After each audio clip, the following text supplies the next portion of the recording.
సాధారణంగా ద్విచక్ర వాహనంపై ఇద్దరు ప్రయాణించేందుకే అనుమతి ఉంటుంది. కాదని ముగ్గురు, నలుగురు కూర్చుంటే మాత్రం జరిమానా కట్టక తప్పదు.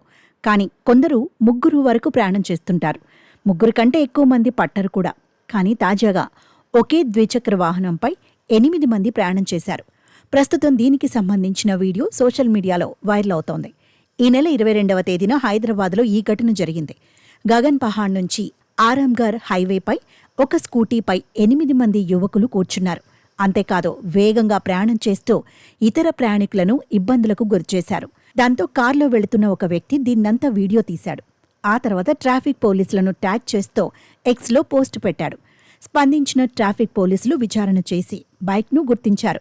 రాజేంద్రనగర్ ట్రాఫిక్ పోలీసులు మొత్తం 8 మందిని అదుపులోకి తీసుకున్నారు. వారందరిపై కేసు నమోదు చేసినట్లు పోలీసులు వెల్లడించారు. కాగా ఒక్క బైక్పై అంతమంది ఎలా కూర్చున్నారయ్యా అంటూ పలువురు నెటిజన్లు కామెంట్లలో ఆశ్చర్యం వ్యక్తం చేశారు. నిజంగా ఇది డేంజరస్ అంటూ హితవు పలికారు.